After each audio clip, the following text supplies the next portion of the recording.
Greetings everyone. In this video I'm going to talk about two young ladies, Price Johnson and Brittany Hicks, who met their untimely demise all within a 48-hour period. Brittany was allegedly taken out by her own brother, who I am told had previously attempted to assault her, SA assault her. Now, this 14-year-old girl, Price Johnson, was found in her apartment. I think something Grove Court. Excuse me, as I'm doing the video, the name of the place slipped me, but it's somewhere in Kingston, where they found the body of this young lady. And from investigation, we are hearing that in spite of the fact that there's so many people in that surrounding, no one heard her cries for help. No one witnessed anything happening. All we hear is that, she was found. Now, these occurrences are happening very often, but it's not a new thing. Remember, Jamaica, unfortunately, is known to be a place that is predatory when it comes to young women, young girls. And it seems to be a new surge, because every so often this thing happens and then it subsides for a little bit. And none of these are random. What we are hearing is that the two young ladies so happen to meet their untimely demise by people of unsound mind.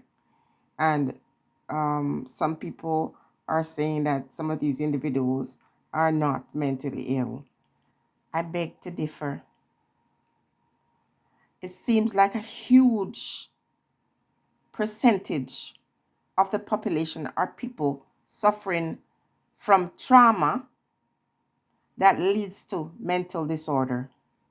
But I'm not trying to give excuses to these individuals, because we often see people using mental health as an excuse for these terrible things that are happening. So while I want to acknowledge that there are issues and there are people with mental illness, the question is, when did women feel safe? At which point women and young girls in Jamaica have felt any sort of safety? First and foremost, the women in politics, they care zero about women affairs or the issues affecting women. It still shocks me to this day where you see things like this happening, and I've never seen women speak out, not just speak out, but put things in place like remedies to address these kind of things. So it will continue. Now, it's not just Jamaica, and I always have to say this. Around the world, it so happened that this morning I was watching a movie on Netflix, and I want you guys to check it out. It's called She Says. And I think when it got to a hour and 3 minutes into it, I was like thinking, aha, that's the issue. So, we were talking about this popular social media family recently. And when I got to that point, I said, this is exactly why this individual was accused of such a terrible thing, and mental health comes up. These perverts, these demented individuals who continue to interrupt and destroy the lives of young women and girls are using this excuse.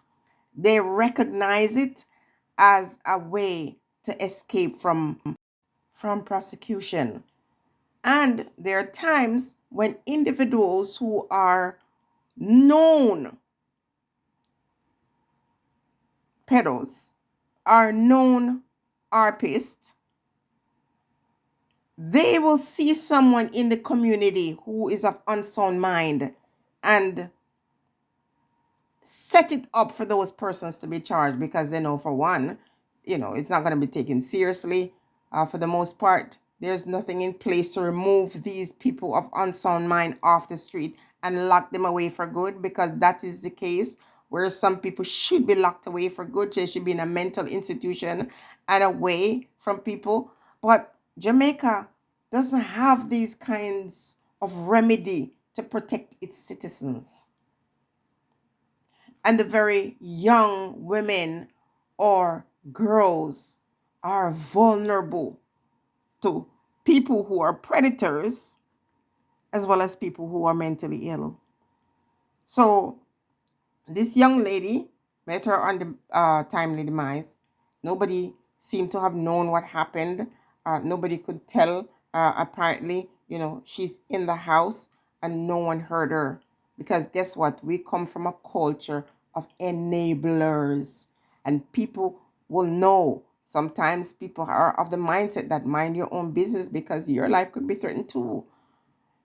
But when a whole community of people decide that they're going to remain silent, you're only going to allow it to happen to someone else.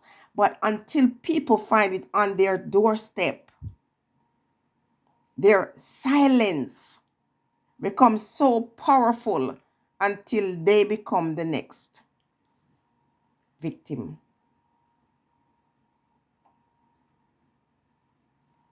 Family members, friends, and close associates are often the ones we ought to dread the most.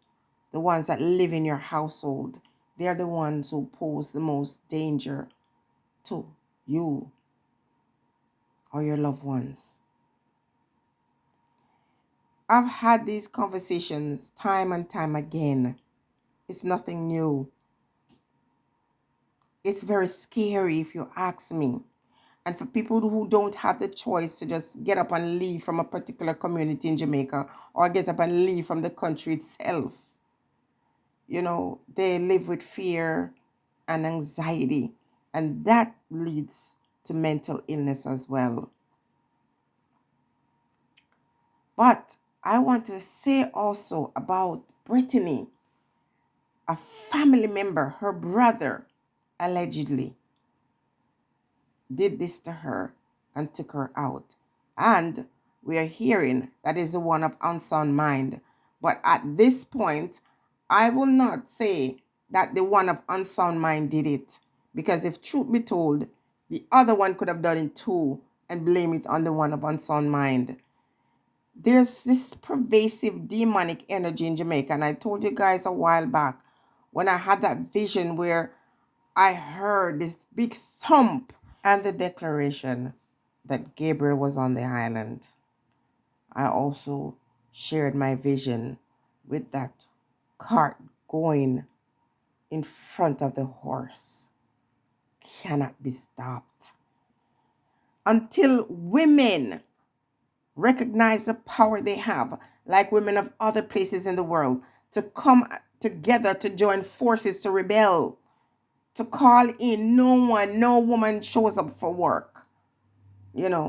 And if they have to strike at home, where the men in their household feel the pangs of a woman being withdrawn, until we have that kind of collective effort, we'll not see changes. The only changes that can come must be forced, and it must be forced from women. So when you look at other groups of people who in the past were treated disparagingly, all these people have found their voice by coming together and standing up. Women's rights came from women coming together to do this. All the rights of people who are in vulnerable groups or sectors, they've always had to come together collectively. And it is time for us not to just talk about these things, but to figure ways how to change the status quo. Watch the movie, She Says, and understand that someone like Harvey Weinstein or Heinstein or whatever his name is, is a common figurehead in so many places, and particularly there are many of them in our culture in Jamaica. If truth be told, this or we will continue to see these types of sad stories until it reaches the doorstep of someone who's influential, until it happens. Because listen, it is not just going to stop here, it is going to cross over, and the ones who have the power to change things or to stop these things from happening, it's going to reach their doorstep. You're thinking, oh no, it's not going to, but it will. Rest in peace to these two young ladies, 14 years old, her life ahead of her, left at the hand of her own family or people within the community that she knows very well or they know very well. I am dumbfounded. I don't know what else to say except that women have to come together and support each other and stand together. And men must feel our absence before this can stop, before they can recognize the importance of putting an end to this type of terrible thing. I'll say to all the women in Jamaica, all the young girls in Jamaica, be careful and stay safe. So bless everyone.